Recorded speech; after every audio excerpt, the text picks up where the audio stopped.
Assalamualaikum warahmatullahi wabarakatuh. Perkenalkan, nama saya Siti Khairia, Prodi PGSD semester 4, akan mempresentasikan keterampilan berbahasa Indonesia SD modul 1, 2, dan 3. Baiklah, modul 1 akan membahas tentang hakikat keterampilan berbahasa, modul 2 akan membahas keterampilan menyimak, dan modul 3 akan membahas keterampilan berbicara.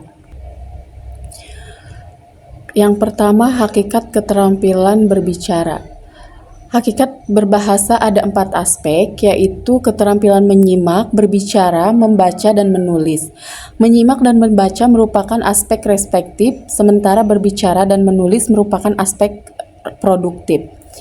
Keterampilan berbahasa juga bermanfaat dalam melakukan interaksi komunikasi dalam masyarakat. Banyak profesi dalam kehidupan bermasyarakat yang keberhasilannya antara lain bergantung pada tingkat keterampilan berbahasa yang dimilikinya.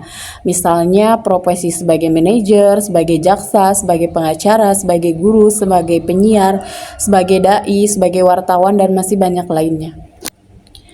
Yang selanjutnya kita harus membahas aspek-aspek keterampilan berbahasa. Terdapat 4 aspek keterampilan berbahasa yang bisa digunakan untuk berkomunikasi, yaitu mendengarkan, menyimak, berbicara, membaca, dan menulis.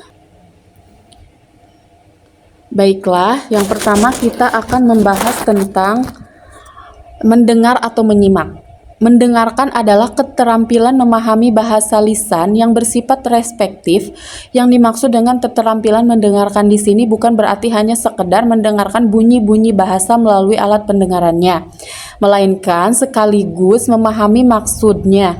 Oleh karena itu, istilah mendengarkan sering diidentikan dengan menyimak. Istilah mendengarkan atau menyimak berbeda dari istilah mendengar, meskipun sama-sama menggunakan alat pendengaran. Mendengarkan berbeda dengan mendengar. Pada kegiatan mendengar tidak mencakup unsur kesengajaan, konsentrasi, atau bahkan pemahaman. Sementara pada kegiatan mendengarkan terdapat unsur-unsur kesengajaan, dilakukan dengan penuh perhatian dan konsentrasi untuk memperoleh pemahaman. Keterampilan-keterampilan mikro yang terlibat ketika kita berupaya untuk memahami apa yang kita dengar. Yang pertama, menyimpan atau mengingat unsur bahasa yang didengar menggunakan daya ingat jangka pendek. Yang kedua, berupaya membedakan bunyi-bunyi yang membedakan arti dalam bahasa target. Yang selanjutnya, menyadari adanya bentuk-bentuk tekanan dan nada, warna suara, dan intonasi, menyadari adanya reduksi bentuk-bentuk kata. Yang selanjutnya, membedakan dan memahami arti kata-kata yang didengar. Yang selanjutnya, mengenal bentuk-bentuk kata yang khusus. Yang selanjutnya, mendeteksi kata-kata kunci yang mengidentifikasikan topik dan gagasan. Yang selanjutnya, menebak makna dari konteks. Yang selanjutnya, mengenal kelas-kelas kata. Yang selanjutnya, menyadari bentuk-bentuk dasar sintaksis. Yang selanjutnya, mengenal perangkat-perangkat kohesif. Yang selanjutnya, mendeteksi unsur-unsur kalimat seperti subjek, predikat, objek, preposisi, dan unsur-unsur lainnya. Yang selanjutnya kita akan membahas tentang berbicara. Berbicara, dalam keterampilan berbicara dikenal 3 jenis situasi berbicara, yaitu interaktif, semi-interaktif, dan non-interaktif. Situasi-situasi berbicara interaktif misalnya terjadi dalam situasi interaktif ini memungkinkan adanya pergantian peran aktivis, seperti bisa dilakukan secara tatap muka dan berbicara melalui telepon. Dalam situasi berbicara yang tergolong semi-interaktif, misalnya dalam berpidato di hadapan umum, kampanye, ada ceramah, khutbah, dan masih banyak lainnya. Yang selanjutnya kita akan membahas tentang membaca. Keterampilan membaca tergolong keterampilan yang bersifat aktif respektif. Aktivitas membaca dapat dikembangkan secara tersendiri, terpisah, dan keterampilan mendengarkan dan berbicara. Namun, pada masyarakat yang memiliki tradisi literasi yang telah berkembang, seringkali keterampilan membaca dikembangkan secara terintegrasi dengan keterampilan menyimak berbicara. Keterampilan membaca terbagi ke dalam dua kualifikasi. Yang pertama membaca permulaan, yang selanjutnya membaca lanjutan. Kemampuan membaca permulaan ditandai oleh kemampuan melek huruf, yakni kemampuan mengenali lambang-lambang tulisan dan dapat membunyikannya dengan benar.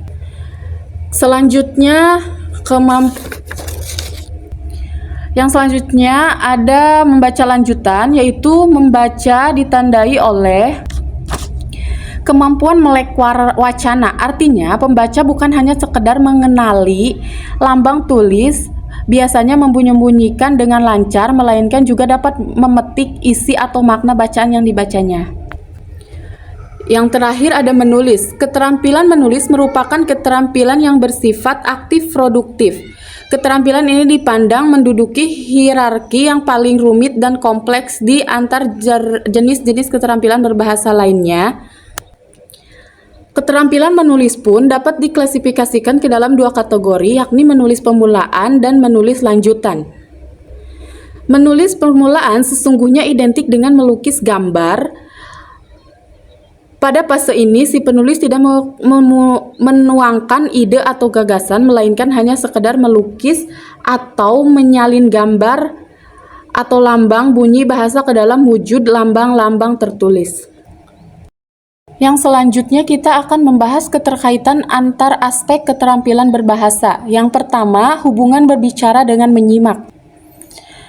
Menurut Brooks, dalam Tarigan 1994, berbicara dan mendengarkan merupakan kegiatan komunikasi dua arah yang bersifat langsung. Apabila kita amati peristiwa-peristiwa komunikasi yang terjadi dalam masyarakat, pernyataan Brooks itu benar untuk peristiwa komunikasi dalam situasi interaktif. Yang kedua, hubungan menyimak dengan membaca. Seperti telah disinggung pada bagian terdahulu, mendengarkan dan membaca sama-sama merupakan keterampilan berbahasa yang bersifat respektif. Mendengarkan berkaitan dengan penggunaan bahasa ragam lisan, sedangkan membaca merupakan aktivitas berbahasa ragam tulis. Yang selanjutnya adalah hubungan membaca dengan menulis. Baik membaca maupun menulis merupakan aktivitas berbahasa ragam tulis. Menulis merupakan kegiatan berbahasa yang bersifat produktif, sedangkan membaca merupakan kegiatan berbahasa yang bersifat respektif. Seseorang menulis guna menyampaikan gagasan, perasaan, atau informasi dalam bentuk tulisan. Sebaliknya, seseorang membaca guna memahami gagasan, perasaan, atau informasi yang disajikan dalam bentuk tulisan tersebut. Yang terakhir, hubungan menulis dengan berbicara. Jelas sekali keterkaitan antara aktivitas menulis dan berbicara adalah kegiatan menulis dilakukan guna mendukung aktivitas berbicara. Baiklah, yang selanjutnya kita akan membahas tentang modul 2, yaitu keterampilan menyimak. Yang pertama, keterampilan menyimak permulaan. Menyimak bahasa adalah suatu proses kegiatan mendengarkan lambang-lambang lisan dengan penuh perhatian, pemahaman, apresiasi, serta interpretasi untuk memperoleh informasi, menangkap isi, serta memahami makna komunikasi yang tidak disampaikan oleh pembicara melalui ujian atau bahasa lisan. Yang selanjutnya ada tujuan menyimak. Yang pertama untuk belajar. Maksudnya yaitu menyimak dengan tujuan utama agar memperoleh pengetahuan dari bahan ujaran pembicara. Yang kedua untuk menikmati keindahan audial. Yang ketiga untuk mengevaluasi. Maksudnya yaitu menyimak dengan maksud agar dapat menilai sesuatu yang disimak. Yang keempat untuk mengapresiasi. Maksudnya yaitu menyimak agar dapat menikmati serta menghargai sesuatu yang disimaknya. Yang kelima untuk mengkomunikasikan ide-ide, gagasan atau perasaan-perasaan kepada orang lain dengan lancar dan tepat. Yang keenam dengan maksud untuk dapat membedakan bunyi-bunyi yang tepat. Yang ketujuh untuk memecahkan masalah secara kreatif dan analisis. Untuk yang terakhir secara persuasif. Maksudnya yaitu menyimak untuk meyakinkan dirinya terhadap sesuatu masalah atau pendapat selama ini yang dia ragukan. Untuk yang berikutnya, ada fungsi menyimak. Ada beberapa fungsi menyimak. Yang pertama agar dapat memberikan respon yang tepat. Yang kedua, memperoleh informasi yang berkaitan dengan profesi. Yang ketiga, mengumpulkan data agar dapat membuat keputusan yang masuk akal. Yang keempat, membuat hubungan antar pribadi lebih efektif. Selanjutnya kita akan membahas yaitu jenis-jenis menyimak. Jenis menyimak itu ada dua, yaitu menyimak ekstensif dan menyimak intensif. Baiklah, yang pertama kita akan membahas tentang menyimak ekstensif. Menyimak ekstensif atau extensive listening adalah sejenis kegiatan menyimak mengenai hal-hal yang lebih umum dan lebih jelas, lebih bebas terhadap suatu ujaran, tidak perlu di bawah bimbingan langsung dari seorang guru. Yang termasuk ke dalam jenis menyimak ekstensif adalah yang pertama ada menyimak sosial, yang kedua ada menyimak sekunder, yang ketiga ada menyimak estetik, dan yang terakhir ada menyimak pasif. Yang pertama ada menyimak sosial. Menyimak atau menyimak konvensional adalah menyimak ini biasanya berlangsung mengenai dalam situasi-situasi sosial tempat orang-orang mengobrol atau bercengkrama mengenai hal-hal yang menarik perhatian semua orang yang hadir dan saling mendengarkan satu sama lain untuk melihat responsi-responsi yang wajar, mengikuti hal-hal yang menarik dan memperlihatkan perhatian yang wajar terhadap apa-apa yang dikemukakan. Nomor 2, menyimak sekunder. Menyimak sekunder atau secondary listening adalah sejenis kegiatan menyimak secara kebetulan atau casual listening dan secara ekstensif atau extensive listening. Yang selanjutnya ada menyimak estetik. Menyimak estetik atau aesthetic listening ataupun yang disebut menyimak apresiatif adalah fase terakhir dari menyimak kebetulan dan termasuk ke dalam menyimak ekstensif.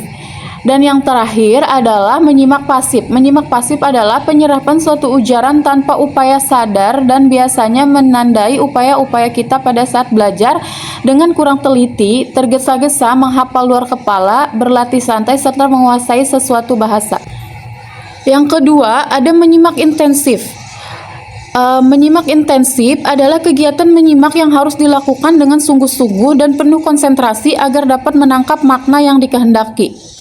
Di dalam menyimak intensif, ada beberapa macam menyimak. Yang pertama, menyimak kritis. Menyimak kritis itu kegiatan menyimak untuk memberikan penilaian secara objektif mengenai kebenaran informasi yang disimak.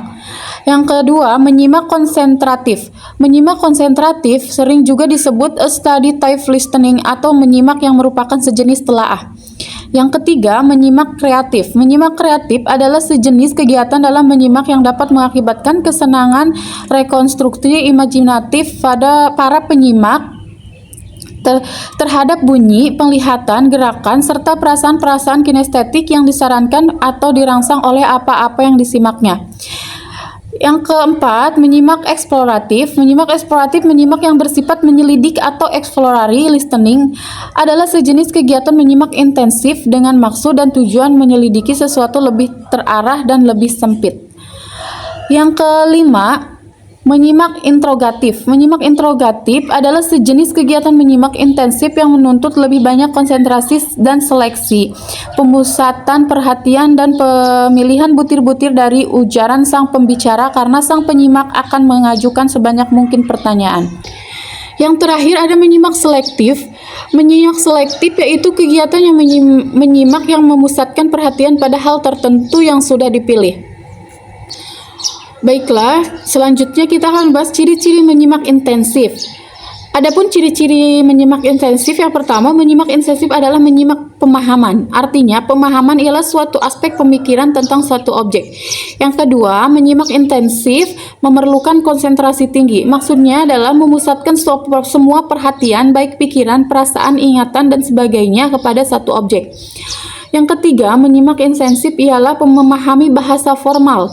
Maksudnya adalah bahasa yang digunakan dalam situasi formal atau resmi, misalnya ceramah, diskusi, dan masih banyak lagi. Yang terakhir, menyimak intensif diakhiri dengan reproduksi bahasa simakan. Maksudnya adalah kegiatan mengungkapkan kembali sesuatu yang telah dipahami. Untuk membuat reproduksi dapat dilakukan dengan dua cara, yaitu tulis atau menulis atau mengarang, dan lisan berbicara.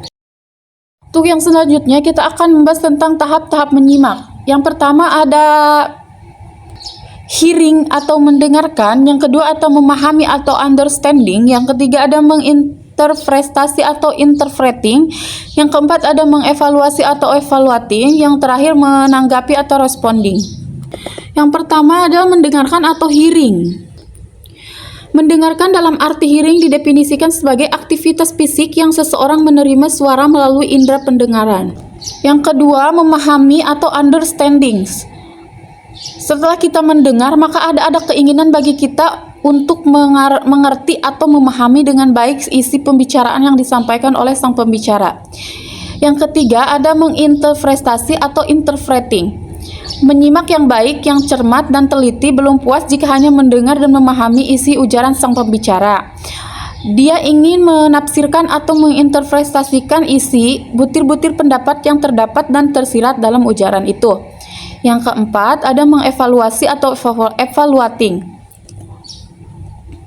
Setelah memahami serta dapat menafsirkan atau menginterpretasikan isi pembicaraan, sang penyimak pun mulailah menilai atau mengevaluasi pendapat serta gagasan sang pembicara. Yang terakhir, ada menanggapi atau responding. Ini merupakan tahap terakhir dalam kegiatan menyimak. Sang penyimak atau menyambut, mencamkan, menyerap, serta menerima gagasan atau ide yang dikemukakan oleh sang pembicara dalam ujaran atau pembicaraannya.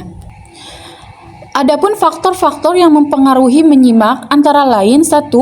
Alat dengar si pendengar atau penyimak dan alat bicara si pembicara harus baik. Maksudnya adalah alat dengar sebagai alat penerima bunyi dan alat bicara sebagai sumber bunyi itu harus baik.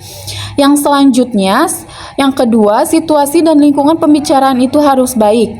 Yang ketiga, konsentrasi penyimak kepada pembicara. Maksudnya pemusatan pikiran ke arah pikiran pembicaraan, konsentrasi yang terus-menerus tidak terputus sehingga alur pikiran pembicaraan pun tidak terputus diterimanya. Yang keempat, pengalaman tujuan pembicaraan. Artinya, kita akan lebih mudah menyimak seandainya tujuan pembicaraan sudah diketahui sebelumnya. Yang kelima, pengenalan paragraf atau bagian pembicaraan dan pengenalan kalimat-kalimat yang dalam inti pembicaraan. Yang keenam, kesanggupan menarik kesimpulan dengan tepat. Yang ketujuh, keseluruhan dari A sampai dengan F baru dapat dicap dengan baik andai kata penyimak itu mampu berbahasa dengan baik. Yang terakhir, faktor latihan, turut serta menentukan kemampuan menyimak. Untuk yang selanjutnya kita akan membahas keterampilan menyimak lanjutan, yaitu kemampuan menyimak lanjutan dimaknai sebagai kegiatan mendengarkan informasi dan kemampuan memberikan tanggapan terhadap informasi tersebut. Tanggapan tersebut dapat dilakukan secara respektif dan produktif. Adapun faktor yang mempengaruhinya, yang pertama faktor fisik, yang kedua faktor psikologis, yang ketiga faktor pengalaman, yang keempat faktor sikap, yang kelima faktor motivasi, dan yang terakhir faktor jenis kelamin. Yang pertama faktor fisik. Kondisi fisik seseorang menyimak merupakan faktor penting yang menentukan keefektifan serta kualitas dalam menyimak. Contohnya ada orang yang sukar sekali mendengar. Dari faktor yang kedua ada faktor psikologis.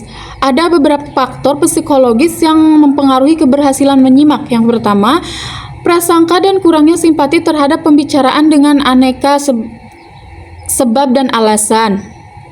Yang kedua, keegosentrisan dan keasyikan terhadap minat pribadi serta masalah pribadi.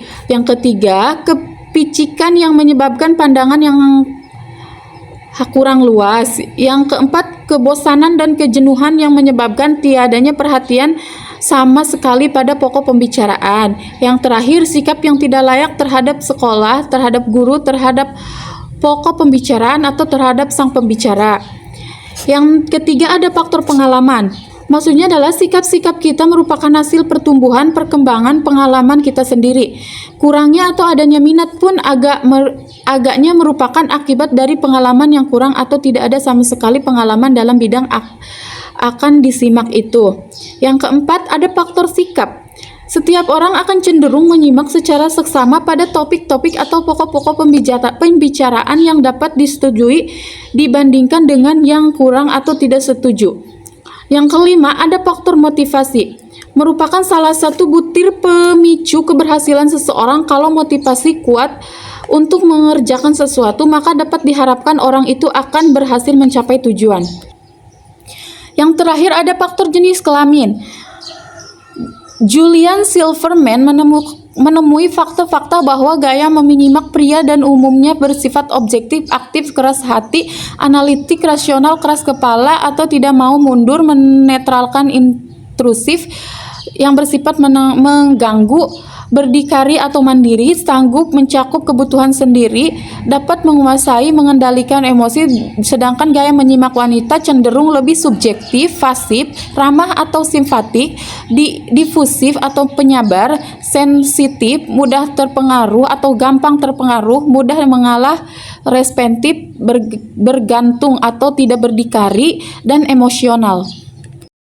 Selanjutnya ada tujuan menyimak. Yang pertama memahami pesan, yang kedua mendengarkan secara kritis, yang ketiga mendengarkan untuk kesenangan. Selanjutnya ada fungsi dan jenis-jenis menyimak lanjutan.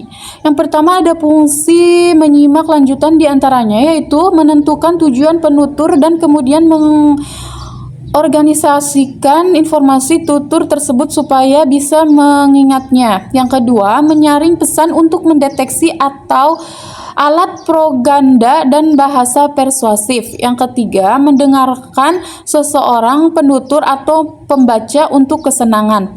Yang selanjutnya ada jenis-jenis menyimak lanjutan. Ada 3 jenis menyimak lanjutan. Yang pertama komprehensif, yang kedua kritis, dan yang terakhir apresiatif. Baiklah, yang pertama jenis menyimak komprehensif adalah mendengarkan untuk memahami suatu pesan, dan ini merupakan tipe menyimak yang paling umum di sekolah. Yang kedua ada menyimak kritis. Menyimak kritis adalah kegiatan menyimak yang dilakukan dengan sungguh-sungguh untuk memberikan penilaian secara objektif, menentukan keaslian, kebenaran, dan kelebihan serta kekurangan-kekurangannya. Yang terakhir ada menyimak apresiatif. Menyimak apresiatif adalah kegiatan menyimak yang bertujuan untuk mengenal, menilai, dan menghargai suatu karya seni bahasa. Modul 3 yaitu tentang keterampilan berbicara. Baiklah, yang pertama kita akan bahas keterampilan berbicara permulaan. Pembicaraan itu lebih daripada sekadar mengucapkan bunyi-bunyi atau kata-kata saja, melainkan suatu alat untuk mengkomunikasikan gagasan-gagasan yang disusun serta dikembangkan sesuai dengan kebutuhan pendengar atau penyimak. Adapun tujuan dari keterampilan berbicara, yang pertama untuk menghibur, yang kedua untuk menginformasikan, yang ketiga untuk menstimulasi, yang keempat untuk menggerakkan. Yang pertama untuk menghibur, artinya berbicara untuk menghibur berarti pembicara menarik perhatian pendengar dengan berbagai cara seperti humor, spontanitas, menggairahkan, kisah-kisah jenaka, dan masih banyak lainnya. Yang kedua ada menginformasikan.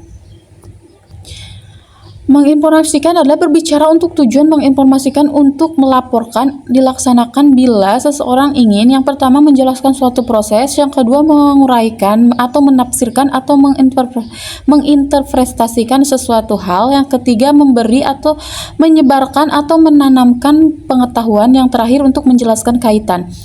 Yang ketiga atau menstimulasi, yaitu pendengar jauh lebih kompleks dari tujuan berbicara lainnya, sebab berbicara itu harus pintar merayu, mempengaruhi, dan meyakinkan pendengarnya. Yang terakhir ada menggerakkan. Dalam berbicara, untuk menggerakkan diperlukan pembicaraan yang berwibawa, panutan atau tokoh idola masyarakat. Untuk yang selanjutnya ada fungsi berbicara. Ada beberapa fungsi. Yang pertama mengungkapkan pikiran, perasaan, dan informasi. Yang kedua menggambarkan sesuatu baik benda, tempat, orang, ataupun suasana. Yang ketiga menjelaskan prosedur secara sistematis. Yang keempat memerankan tokoh, cerita, dan deklamasi. Yang kelima menceritakan pengalaman, menanggapi, dan menyarankan. Serta yang terakhir melakukan komunikasi melalui elektronik. Untuk yang selanjutnya ada jenis-jenis berbicara permulaan. Ada beberapa jenis permulaan secara umum. Yang pertama, berbicara berdasarkan tujuan. Yang pertama ada berbicara untuk memberitahukan, melaporkan, dan menginformasikan. Yang kedua, berbicara untuk membujuk, mengajak, dan meyakinkan. Yang ketiga, dalam kegiatan yang memasuki bagian ini, si pembicara harus pintar merayu, mempengaruhi, dan meyakinkan pendengarnya. Yang terakhir, berbicara untuk menghibur. Yang kedua, berbicara berdasarkan situasinya. Ada berbicara formal, berbicara informal. Berbicara formal, dalam situasi formal pembicaraan dituntut harus berbicara formal. Misalnya, ceramah, wawancara, mengajar untuk para guru. Yang kedua, berbicara informal. Dalam situasi informal, pembicara bisa berbicara dengan gaya informal, misalnya bersenda gurau, bertelepon dengan teman akrab. Yang ketiga, berbicara berdasarkan cara penyampaiannya. Yang pertama, berbicara mendadak atau spontan. Berbicara mendadak terjadi jika seseorang tanpa direncanakan berbicara di depan umum. Yang kedua, berbicara berdasarkan catatan. Dalam berbicara seperti ini, pembicara menggunakan catatan kecil pada kartu-kartu yang telah disiapkan sebelumnya dan telah menguasai materi pembicaraan sebelum tampil di muka umum. Yang ketiga, berbicara berdasarkan hafalan. Pembicara menyiapkan dengan cermat dan menulis dengan lengkap bahan pembicaraannya. Yang terakhir, berbicara berdasarkan naskah. Pembicara telah mempersiapkan naskah pembicaraan secara tertulis dan dibacakan pada saat berbicara. Untuk yang terakhir, berbicara berdasarkan jumlah pendengarnya. Yang pertama, berbicara antar pribadi atau bicara empat mata. Yang kedua, berbicara dalam kelompok kecil 3-5 orang. Yang ketiga, berbicara dalam kelompok besar atau massa. Berbicara seperti ini terjadi apabila menghadapi kelompok besar dengan jumlah pendengar yang besar, seperti pada rapat umum, kampanye, dan sebagainya. Yang kelima, berbicara berdasarkan peristiwa khusus. Misalkan berpidato presentasi, pidato penyambutan, pidato perpisahan, pidato jamuan, pidato perkenalan, dan pidato nominasi. Adapun berbicara pemulaan yang sesuai dengan KTSP. Yang pertama, berdialog. Yang kedua, menyampaikan pengumuman. Dan yang terakhir, bercerita. Untuk yang selanjutnya, kita masuk ke dalam kemampuan berbicara lanjutan. Kemampuan berbicara lanjutan berkaitan dengan kemampuan bermusyawarah, berdiskusi, berdebat, dan berpidato, serta menyampaikan biografi orang lain. Hal ini dapat diwujudkan dalam proses belajar mengajar.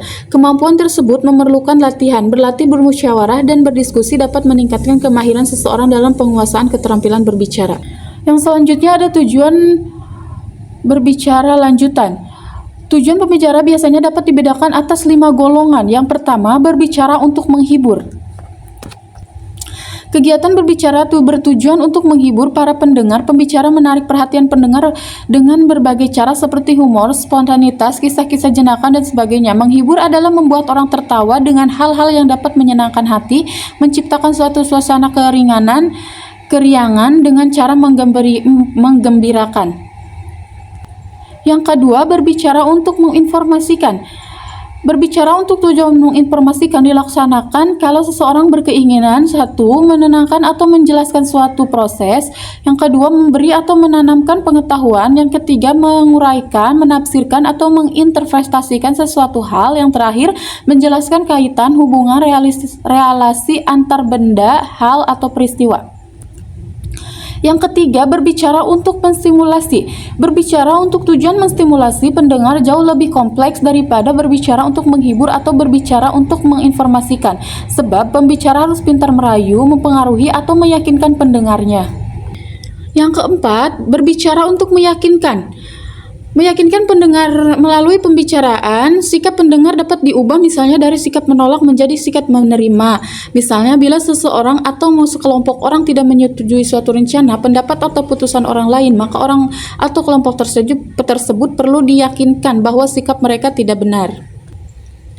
Yang kelima atau yang terakhir, berbicara untuk menggerakkan. Di dalam berbicara atau berpidato menggerakkan massa, yaitu pendengar berbuat, bertindak, atau bereaksi seperti yang dikehendaki pembicara, merupakan kelanjutan, pertumbuhan, atau perkembangan berbicara untuk meyakinkan. Yang selanjutnya ada fungsi berbicara lanjutan. Berbicara lanjutan memiliki fungsi yang pertama, mendeskripsikan secara lisan tempat sesuai denah dan petunjuk penggunaan suatu alat. Yang kedua, mengungkapkan pikiran, perasaan, dan informasi dengan berbalas pantun dan bertelepon. Yang ketiga, mengungkapkan pikiran, pendapat, perasaan, dan fakta secara lisan dengan menanggapi suatu persoalan, menceritakan hasil pengamatan, atau berwawancara. Yang keempat, mengungkapkan pikiran dan perasaan secara lisan dalam diskusi dan bermain drama. Yang kelima, memberikan informasi dan tanggapan secara lisan. Yang terakhir, mengungkapkan pikiran, perasaan, dan informasi dengan berpidato, melaporkan isi buku, dan baca puisi. Untuk yang selanjutnya ada jenis-jenis berbicara lanjutan. Jenis berbicara lanjutan berdasarkan KTSP. Yang pertama, bermusyawarah. Musyawarah mengandung arti perundingan, yaitu membicarakan sesuatu supaya mencapai kata sepakat. Yang kedua, ada diskusi. Ialah proses penglibatan dua orang atau lebih individu yang berinteraksi secara verbal dan tatap muka mengenai tujuan yang sudah tentu melalui tukar-menukar informasi untuk memecahkan masalah. Yang ketiga, menyampaikan argumentasi. Menyampaikan argumentasi karena harus mempertahankan pendapat tersebut disebut debat. Setiap pihak yang berdebat akan mengajukan argumentasi dengan memberikan alasan tertentu agar pihak lawan atau peserta menjadi yakin dan berpihak serta setuju terhadap pendapat-pendapatnya. Yang keempat ada pidato. Komunikasi lisan khususnya pidato dapat dilakukan dengan cara impromptu, menghafal, metode naskah, dan ekstemporan. Selain itu, ketika menyusun pidato perlu memperhatikan yang pertama pengumpulan bahan, yang kedua garis besar pidato, yang ketiga uraian secara detail. Untuk sebelum mengadakan pidato, hal yang perlu diperhatikan adalah menganalisis pendengar. Yang pertama, jumlah pendengar. Yang kedua, tujuan mereka berkumpul. Yang ketiga, adat kebiasaan mereka. Yang keempat, acara lain. Yang kelima, tempat berpidato. Yang keenam, usia pendengar. Yang selanjutnya, tingkat pendidikan pendengar. Yang selanjutnya, berkaitan hubungan batin dengan pendengar. Dan yang terakhir, bahasa yang biasa digunakan. Dan yang terakhir, menyampaikan intisari biografi orang terkenal. Biografi adalah riwayat hidup yang ditulis orang lain, biasanya mencatat hal-hal yang menarik atau mengagumkan tentang kehidupan tokoh tersebut. Baiklah, terima kasih. Itu saja pemaparan dari saya mengenai 3 modul tersebut. Terima kasih atas perhatiannya. Wassalamualaikum warahmatullahi wabarakatuh.